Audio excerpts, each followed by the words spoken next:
가장 중요한 관리법이 무엇인지, 이거에 대한 대책은 어떤 것인지 알려드리도록 하겠습니다. 오늘은 여성이라면 일생에 한 번 정도는 경험하게 되는 병에 대해서 이야기해 보려고 합니다. 맞아요. 질염입니다. 특히 이렇게 덥고 습한 여름철, 아니면 날씨가 아주 추운 겨울철에 이 질염으로 고생하시는 분들 많습니다. 이 질염 하게 되면 여성의 감기다라고도 불릴 만큼 굉장히 흔한데, 환자 수로는 비인과 질환 1등이고 국내 여성의 75%가 경험했다는 통계가 있습니다. 그런데 어떤 분은 질염이 계속 재발돼서 고생하시기도 하고, 또 어떤 분은 젊었을 때는 질염이란 병은 내가 아예 모르고 살았는데 어머, 내 나이 50에 들어가지고 질염 때문에 이 고생을 하게 되다니 이럴 줄 몰랐어요 하시는 분들도 계세요. 여자니까 뭐 원래 그렇다, 아니면 나이 있는 분들은 나이가 들어서 그렇다 이러면서 또 방치하는 경우도 많습니다. 이럴 경우에는 만성적으로 질염을 앓게 된다든가, 아니면 가볍게 앓고 지나갈 수도 있는 질염이 더 큰 질병으로 악화될 수도 있기 때문에 평소 관리가 무엇보다도 중요합니다. 질염에 대해서 알아보려면 먼저 이 질의 환경에 대해서 우리가 살펴봐야 될 것 같아요. 이 질 분비물 있잖아요. 여기서 좀 시큼한 냄새가 나죠. 바로 질의 환경이 약산성을 띠고 있기 때문인데요. 장하고 마찬가지예요. 이 질에서도 우리 몸에 이로운 유익균이 이 질 내 환경을 건강하게 만들어주는 그런 역할을 합니다. 우리 장에서는 다양한 유익균과 유해균이 건강한 밸런스를 맞춰서 공존해서 살고 있잖아요. 그렇다고 한다면 우리 질에서는 어떤가? 유익균인 유산균이 절대적인 우위를 차지하고 있습니다. 건강한 여성의 질 내 유산균은 이 질 내부를 pH 4 정도의 약산성으로 유지하면서 유해균을 억제하는 일종의 방패 역할을 합니다.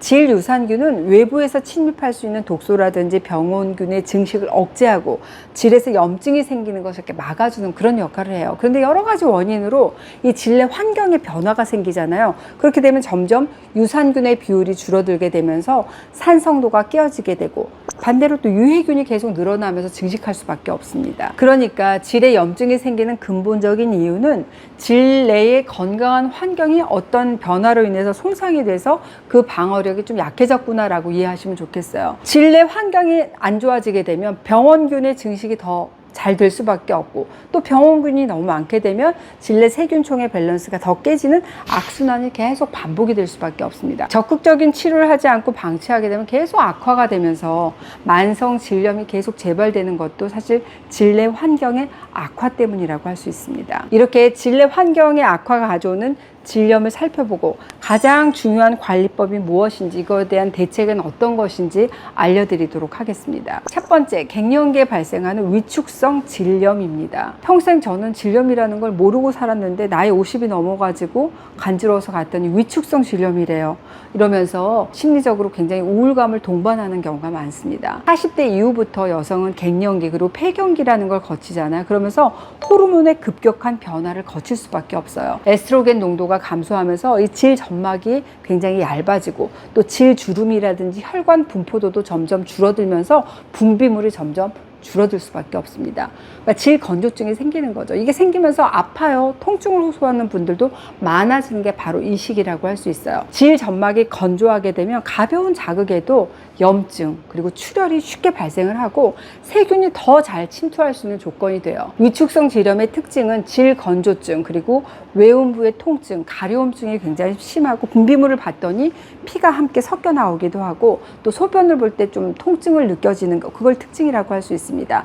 빈뇨, 절박뇨, 요로감염, 이런 비뇨 생식기계 증상을 유발할 수 있기 때문에 주의가 필요합니다. 내가 폐경기 여성이 아니다 하더라도 뭐 항암 치료를 받는 분이라든지 또 모유 수유 중인 여성의 경우처럼 이 호르몬의 변화가 심한 분들에게도 이건 나타날 수 있어요. 위축성 질염은 대부분 나이가 들면서 자연스럽게 나타나는 변화로 인한 거기 때문에 원인 자체를 치료하기는 어렵습니다. 다만 약해진 내 질 내 환경이 더 악화되지 않도록 내 생활 습관의 교정을 통해서 이걸 잘 관리하는 게 무엇보다도 중요한데, 특히 질염 진단 받고 나서 내가 위생에 문제가 있었나 싶어가지고 세정제로 더 자주 씻는 분들도 계시잖아요. 근데 지나치게 세정을 하게 되면 유해균뿐만 아니라 유익한 유산균까지 다 없앨 수가 있기 때문에 질내 산도 그리고 미생물의 균형이 깨질 수가 있습니다. 그러면 유해균이 더 증식하게 좋은 환경이 될 수밖에 없잖아요. 그렇기 때문에 위축성 지렴을 이게 악화시키는 요인이 될 수 있어요. 그러니까 씻을 때도 뭐 비누라든지 바디워시 같은 일반 세정제 쓰지 마시고 약산성 성분의 여성 청결제 이런 걸로 일주일에 한두 번 정도만 쓰시는 걸로도 충분하다는 말씀을 드리고 싶습니다. 지나치게 세정을 하게 되면 오히려 질염이 악화되는구나 라고 꼭 기억하시기 바라요. 두 번째, 질염 중에 가장 흔한 칸디다 질염, 칸디다 알비칸스라고 하는 곰팡이균이 우리 질내에 번식하면서 피부 그리고 점막에 염증을 유발해서 발생을 해요. 정말 간지러워서 미치고 팔짝 뛴다라고 하시는 분들도 많습니다. 흰색이나 치즈 색깔의 푸석한 이런 분비물이 찡이라고 할 수 있고, 냄새를 맡아보면 약간 좀 맥주 효모 냄새가 난다고 하시는 분들도 계세요. 건강한 여성의 질 분비물은 끈적한 점액 형태인데, 이 칸디다 질염 분비물을 보면은 두부 아니면 치즈처럼 약간 푸석하게 부서지는 게 특징이라고 할 수 있습니다. 그 외에도 너무 심한 가려움, 쓰라림, 또 소변 볼 때마다 너무 아파 이런 통증을 동반하기도 합니다. 이 칸디다 질염은 장기간 항생제를 먹었다든지 임신 중에 호르몬 변화로도 나타날 수 있고 또 당뇨로도 유발될 수가 있습니다. 하지만 건강한 여성의 경우라면 일상의 사소한 습관으로도 질염이 생길 수가 있어요. 우리 주변에서 쉽게 곰팡이 잘 나는 조건을 생각해 보시면 아, 그렇구나 라고 이해가 쉬우실 거예요. 습기 많고 바람 안 통하고 어둡고 따뜻한 곳이잖아요. 이 조건을 대입을 해보면 내가 꽉 끼는 바지, 속옷, 꽉 끼는 속옷을 즐겨 입고 팬티 라인을 항상 깔고 다니고 이런 분들에게 이 칸디다 질염이 쉽게 일어나기가 쉽습니다. 특히 이렇게 막 습도가 너무 높은 장마철, 땀 많이 나는 이런 여름에 꽉 끼는 속옷과 스키니 바지 같은 거 이거 즐겨 입는다는 건 칸디다 질염이 잘 걸리기 쉬운 습관이다라고 할 수 있습니다. 칸디다 질염은 곰팡이균을 죽이는 항진균제로 곰팡이의 증식을 억제시킬 수는 있지만 이런 생활 습관이 안 고쳐지잖아요. 그러면 계속 재발 될 수밖에 없습니다. 레깅스 같이 꽉 끼는 바지는 좀 멀리하고 속옷도 통풍이 좀 잘 되는 헐렁한 속옷을 입으시라고 권해드려요. 그리고 이 칸디다 질염이 생기잖아요. 그러면 내가 쓰는 수건이나 팬티는 이 곰팡이를 확실히 살균하기 위해서라도 삶아서 세탁하시는 게 좋습니다. 평소에도 저는 냉이 너무 많아서 팬티 라이너가 필수예요 하시는 분들이라면 좀 속옷 헐렁하게 입으시고 팬티 라이너는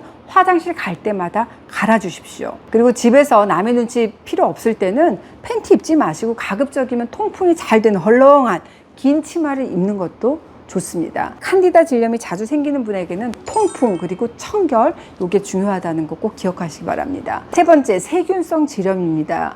이런 경우에는 대부분 증상이 없는 대신에 분비물 색깔 봤더니 굉장히 노랗거나 회색으로 이렇게 묽게 변한다든지 또 냄새를 맡아보면 생선 비린내 같은 약간 특이한 비린내가 나는 게 그 특징이라고 할 수 있습니다. 세균성 질염을 일으키는 대부분의 균은 남녀 모두에게 전염이 됩니다. 다만 남성은 대부분 별 증상이 없고 여성은 외부에 노출이 되어 있기 때문에 염증이 발생하고 또 질 분비물의 변화가 나타나서 쉽게 발견된다는 그 차이가 있을 뿐입니다.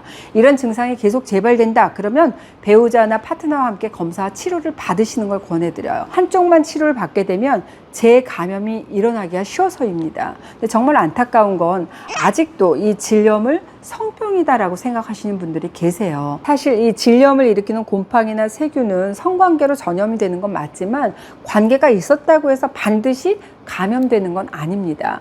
남녀 모두 전염될 수 있고 또 수영장이라든지 해변, 목욕탕처럼 감염이 일어나기 쉽고 좀 습한 환경에 내가 노출됐다든지 변기, 수건으로도 감염이 될 수 있습니다. 그러니까 내가 질염이다. 그래서 스트레스를 너무 받거나 힘들어 하실 필요가 없다는 얘기를 꼭 드리고 싶어요. 다만 재감염되는 걸 피하기 위해서는 남녀 모두 치료를 받아야 한다는 게 중요한 팩트입니다. 네 번째, 배우자하고 함께 치료를 받아야 되는 질염이 있어요. 이게 바로 트리코모나스 질염입니다. 트리코모나스라고 하는 일종의 기생충에 감염이 돼서 생기는 질염인데요. 이것도 세균성 질염처럼 성관계로도 전염이 되지만 변기, 수건, 그리고 불결한 손으로도 전염될 수 있습니다. 냉의 양이 굉장히 많습니다. 속옷을 다 적실 정도로 냉의 양이 많고 분비물을 보면 굉장히 묽고 노래요. 근데 거기 거품이 섞여 있다는 게 그 특징이라고 할 수 있습니다. 심한 가려움증, 자결감, 그리고 통증이 동반됩니다. 이것도 남녀 모두에게 발생할 수 있거든요. 그래서 일단 진단을 받게 되면 배우자나 파트너가 같이 가서 치료를 받는 것이 재발을 막는 가장 효과적인 방법이라고 할 수 있습니다. 근데 옆 사람은 멀쩡한데 왜 자꾸 나만 질염이 생기는 거지? 라고 생각하시는 분들이 계실 거예요. 그거는 면역력의 차이라는 말씀을 드릴 수가 있겠습니다. 박테리아에 의한 질 감염은 질 내 미생물의 불균형이 있을 때 발생하게 되는 건데, 질의 산도 그리고 유산균의 방어막이 약해져. 그래서 감염이 생길 수가 있거든요. 우리 질 내에 있는 세균도 우리가 정상적인 산도를 유지하고 있을 땐 별 문제가 되지 않습니다. 하지만 질의 환경이 바뀌어, 그리고 면역력이 떨어져. 그렇게 되면 숫자가 늘어나면서 감염으로 연결될 수가 있는 겁니다. 곰팡이나 기생충의 경우도 질 면역력이 떨어져 있게 되잖아요. 그럼 쉽게 감염이 잘 돼요. 그렇기 때문에 질 내 환경, 질 면역력이 무엇보다도 중요하다라는 말씀을 드려요. 오늘은 재발이 잦은 만성 질염에 대해서 말씀드렸습니다. 첫 번째, 50대 이후에 나타나는 위축성 질염은 여성 호르몬의 변화로 내 질 내 환경이 좀 약화된 거기 때문에 너무 잦은 세정은 오히려 질염을 만성화시킬 수 있다는 말씀 드렸습니다. 두 번째, 이 곰팡이균에 의한 칸디다성 질염은 이 곰팡이가 살기 쉬운 환경, 꽉 끼는 바지, 팬티 라이너 같은 일상적인 습관이 재발을 야기할 수 있다는 말씀 드렸습니다. 그리고 마지막으로 세균성 질염이나 트리코모나스 질염은 성관계뿐만 아니라 외부의 습하고 감염이 잘 일어나는 변기, 수건, 불결한 손에 의해서 남녀 모두 감염될 수 있기 때문에 배우자나 파트너가 같이 치료를 받고 증상이 있을 때는 속옷이나 수건 이런 것들을 살균해서 써야지 그 재발을 막을 수 있다는 말씀 드렸습니다. 무엇보다도 우리 질 내 환경의 악화를 막는 근본적인 해결책도 중요할 텐데요. 이 질 면역력을 잘 관리하는 방법은 제가 다음 편에서 따로 소개해 드리도록 하겠습니다. 질 면역력을 높이는 방법 다음 편 기대해 주세요.